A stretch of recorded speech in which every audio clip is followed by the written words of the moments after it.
নমস্কার, আজকে আবার একটি নতুন ব্লগ নিয়ে আপনাদের কাছে হাজির হয়েছি। আশা করছি আপনারা সবাই খুব ভালো আছেন, আমিও ভালো আছি। আজকের ব্লগটাও জানেন ওই 2-3 দিনের ব্লগ মিলিয়েই দিয়েছি। রাখি পূর্ণিমা, তারপরেই ছিল শ্রাবণ মাসের লাস্ট সোমবার, আর আমার মেহেন্দি লাগানোর গল্প। তাহলে চলুন আজকের ব্লগটা আরম্ভ করি রাখি পূর্ণিমার সকাল দিয়ে।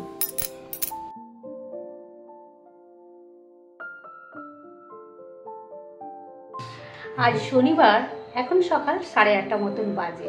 আজকে হচ্ছে রাখি পূর্ণিমা, তাই আপনাদের সবাইকে জানাই রাখি পূর্ণিমার অনেক শুভেচ্ছা ও অভিনন্দন। আর আমার ইউটিউব ফ্যামিলির যে সমস্ত দাদা ভাইরা আছে তাদেরও জানাই রাখি পূর্ণিমার অনেক শুভেচ্ছা ও অভিনন্দন। আশা করি আপনারা সবাই খুব ভালো আছেন, আর আগামী দিনগুলোও যেন আপনাদের খুব ভালোভাবে কাটে আর সমস্ত মনোকামনা যেন পূর্ণ হয়, এটাই আমার শুভকামনা রইল আপনাদের সবাইকে। নমস্কার, কেমন আছেন সবাই? আজকে এই সকালটা হলো রাখি পূর্ণিমার, তো এই উপলক্ষে আপনাদের সকলকে জানাই আন্তরিক শুভেচ্ছা এবং অভিনন্দন। সবার যেমন আজকের দিনটা খুব ভালোভাবে কাটুক, সমস্ত ভাই বোনেদেরকে আবার জানাচ্ছি অনেক শুভেচ্ছা। এই যে দেখতেই পাচ্ছেন আমি এখন কাটতে চলেছি। আমার বোন পাঠিয়েছে আমার জন্য গিফটটা রাখি পূর্ণিমা, রক্ষাবন্ধনের উপলক্ষে। তো এই যে এবার সংগ্রাম ওর গিফটটাকে একটু আনপ্যাক করে নিচ্ছে। সম্ভবত এর মধ্যে রাখি পূর্ণিমার দিনে রাখি তো অবশ্যই থাকবে, আর দেখুন সঙ্গে আর কি আছে। গিফটটা অনেক দূর থেকে এসছে, ওর বোন দুবাইয়ে থাকে, সেখান থেকেই পাঠিয়েছে। তো সকাল স্নান সেরে নিয়েছে, এবার এটাকে আনপ্যাক করছে।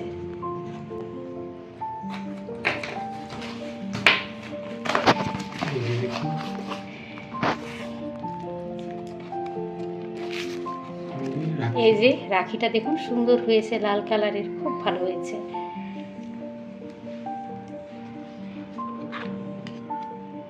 এটা একটা রয়্যাল বিশেষ।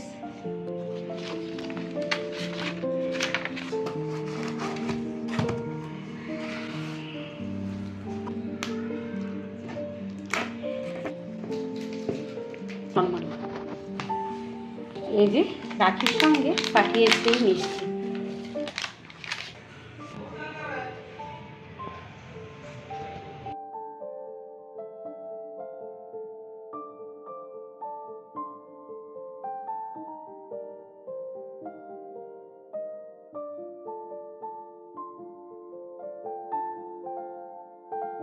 পড়া হয়ে গিয়েছে, এবার মুখ মিষ্টি করে নাও। একটা প্লেট নিয়ে আসতে হবে, নাও খাও। স্যান্ডউইচ মিষ্টি।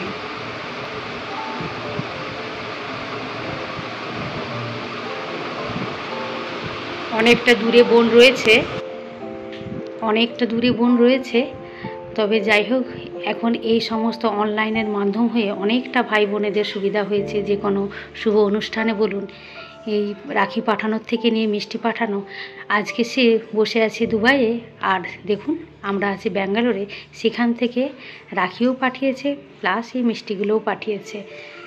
যে কোনো অনুষ্ঠান এখন আর অতটা খারাপ লাগে না এই অনলাইনের মাধ্যমের জন্য। আর মিষ্টিগুলো এখনো এত ফ্রেশ আছে। দেখেই তো মনে হচ্ছে যে খুব ভালো মিষ্টিগুলো। আমি বলছিলাম যে এই যে মিষ্টি রাখি পাঠানোর উপলক্ষে আমার বোনকেও জানাচ্ছি ওর যেমন সমস্ত খুশি, সমস্ত আমার তরফ থেকে ভালোবাসা, আর ওর যে পরবর্তী জীবন যেমন ভালোভাবে কাটুক। আর এই সমস্ত কিছু অ্যারেঞ্জমেন্ট স্পেশালি আমার ভগ্নিপতি করেছে, ওনাকেও জানাই অল দ্য ভেরি বেস্ট আর হার্টিয়েস্ট কংগ্রাচুলেশন। শ্রাবণ মাসের লাস্ট সোমবার, তাই আর কি মন্দির যাচ্ছি। এই যে স্নান করে রেডি হয়ে গিয়েছি, আর আপনাদের সবাইকে জানাই অনেক শুভেচ্ছা ও অভিনন্দন। আশা করছি আপনারা সবাই খুব ভালোভাবে কাটিয়েছেন শ্রাবণ মাসের লাস্ট সোমবার। আজ ওয়েদার একটু মেঘলা করেছে, তবে রৌদ্র উঠেছে, ভালোই আছে আজকের ওয়েদার। এখন ওই সকাল 11টা মতন বাজে। আমরা মন্দিরের উদ্দেশ্যে বেরিয়ে পড়েছি। আর প্রথমেই এই যে পুজোর দোকান থেকে একটু ফল ফুল নিয়ে নিচ্ছি। জানেন, একটুখানি দেরি হয়ে গিয়েছে, আশা করছি মন্দির খোলা থাকবে। আর এই যে সেম মন্দিরেই আমরা চলে এসেছি। মন্দির যথারীতি খোলাই রয়েছে, অসুবিধা নেই, অনেক লোকজনও দেখছি রয়েছে। তবে জানেন, এখানে তো খুব একটা এখানকার মানুষের জল ঢালার রীতি নেই, তাই আর কি এই সকালবেলাতে দেখি খুব একটা ভিড় হয় না, তবে সন্ধেবেলাতে মানুষজন আসে।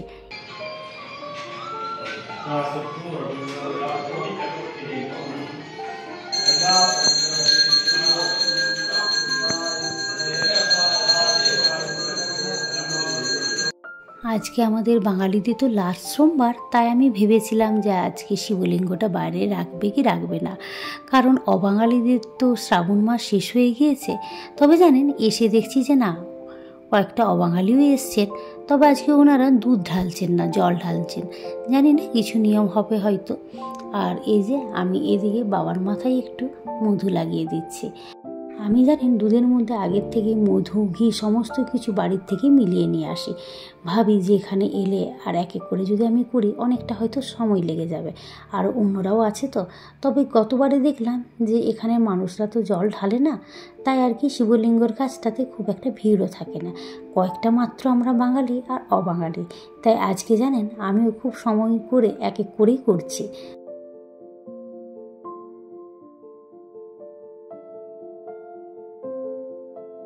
বাবার কাছে প্রার্থনা করি সকলকে যেন ভালো রাখেন, সুস্থ রাখেন এবং সবার সমস্ত মনোকামনা যেন পূর্ণ করেন, সঙ্গে যেন আমারও মনোকামনাগুলো পূর্ণ করেন, এটাই বাবার কাছে প্রার্থনা রইল।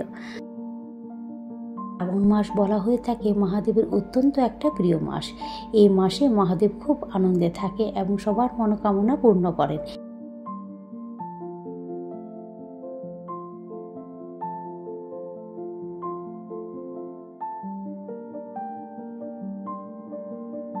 এইবারে দেখছি আগের বারের থেকেও একটু কম লোকজন এসছেন।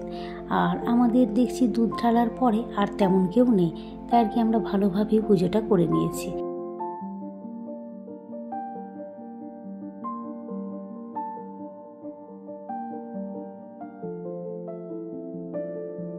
আজকে তো শ্রাবণ মাসের লাস্ট সোমবার, এখনও শ্রাবণ মাসটা রয়েছে, তাই আর কি আমি অনেকদিন ধরেই ভাবছিলাম যে একটু সবুজ চুড়ি আর একটু মেহেন্দি লাগাবো, সেটা আর হচ্ছিল না। তাই আর কি আজকে সন্ধেবেলায় আবারও বেরিয়ে পড়েছি একটু দোকানে, প্রথমে চুড়ি আর এই মেহেন্দিটা নিয়ে আবারও মন্দির যাব। ভাবছি মন্দিরে একটু প্রদীপ জ্বালিয়ে আসবো। তাই আর কি এই যে যেমন কথা আর সেরকমই কাজ করতে চলে এসেছি। এই এখন একটু আমি প্রদীপটা জ্বালিয়ে নিচ্ছি, সে মন্দিরে এসেছি কারণ এটাই আমাদের কাছে, আর এখানটা বেশ ভালোও লাগে জানেন, এটাই বরাবর আসি তো বেশ ভালো লাগে।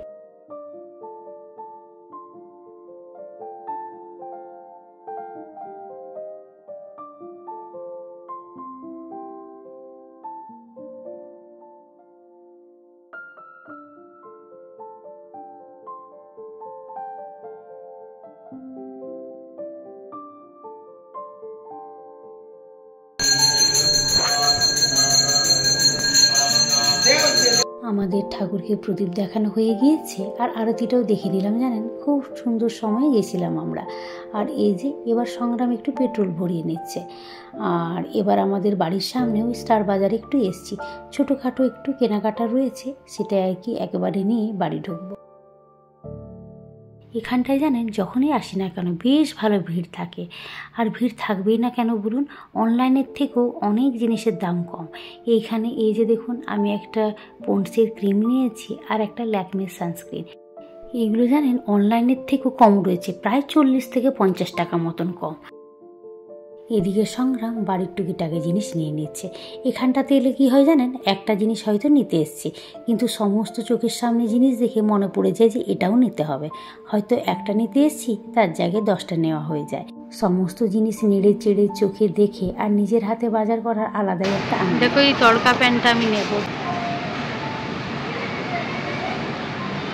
এটা আমি নিচ্ছি। হ্যাঁ ঠিক আছে।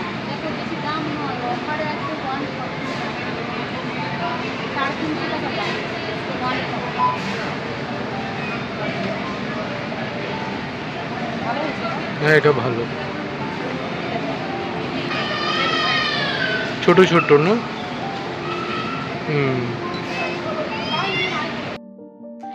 এখন রাত্রি 11টা মতন বাজে। আমার খাওয়া দাওয়া, বাসন টাসন ধোয়া সমস্ত কিছু হয়ে গিয়েছে।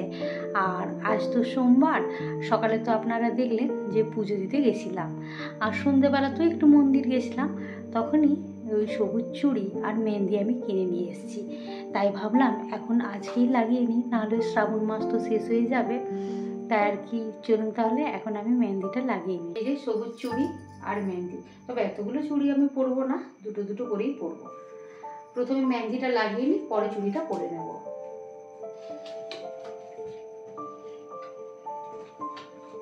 মেহেন্দি লাগাতে জানেন আমার খুব ভালো লাগে, মানে আমার হাতে লাগানোর কথা বলছি না, ডিজাইন করতে আমার খুব ভালো লাগে, সেটার কথা আর কি বলছি। মেহেন্দি লাগাতেও ভালো লাগে, ওই একটাই কারণ, যেটা আমার ইচ্ছে করে না, দুদিন লাগানোর পরে উঠে যায়। যখন উঠে যায় না ভীষণ খারাপ লাগে। সেই কারণে আমি মেহেন্দি বলুন আর নেল পলিশ খুব কম ব্যবহার করি। কোনো আচার অনুষ্ঠানেই লাগানো হয়, তারপর আমি রিমুভও করে দিই নেল পলিশটা। বিশেষ করে ওই একটু করে লেগে থাকা আমার একেবারেই পছন্দ হয় না। আর কাজের হাত উঠে তো যাবেই, জল তো টাচ করতেই হবে। মেহেন্দিটা জানেন খুব ভালো ছিল, খুবই স্মুথ ছিল। অনেক সময় কি হয়, যদি পুরনো হয়ে যায় না, তখন বেরোয় না। তবে এই মেহেন্দিটা খুব ভালো থাকার কারণে আমার খুব তাড়াতাড়ি হয়ে গিয়েছিল। ওই আধ ঘন্টার মধ্যেই আমার মেহেন্দি লাগানো হয়ে গিয়েছিল। আর কালারটাও জানেন পরের দিন খুব সুন্দর এসেছিল, একেবারে কালচে হয়ে গিয়েছিল। আর এই কালচে কালারটা না আমার ভীষণ ভালো লাগে, কারণ আমার হাতে খুব একটা কালার হয় না। কিন্তু এবারে এই কালার হওয়াতে আমার খুব মনটাও খুশি হয় যে আমার পরিশ্রমটা সার্থক হয়েছে।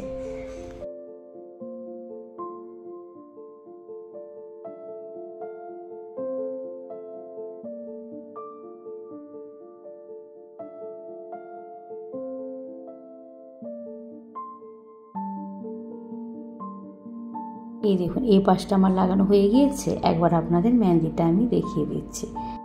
এই যে আমার দেখুন উল্টো পাশটা হয়ে গিয়েছে, এখানটা আর আমি ভিডিও নিইনি। আর এবার আমি আঙুলগুলোকে ঢাকিয়ে নিচ্ছি এই মেহেন্দি দিয়ে। এই মেহেন্দি দিয়ে উপরের আঙুলগুলোকে ঢাকতে না খুব ভালো লাগে।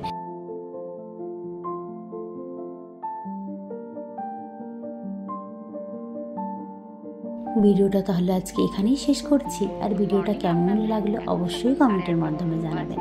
ভালো লাগলে একটা লাইক করে দেবেন। আর যারা এখনও সাবস্ক্রাইব করেননি, সাবস্ক্রাইব করে আমার পাশে থাকবেন। আপনারা সবাই ভালো থাকবেন, সুস্থ থাকবেন। আবার একটি নতুন ব্লগে দেখা হবে। নমস্কার।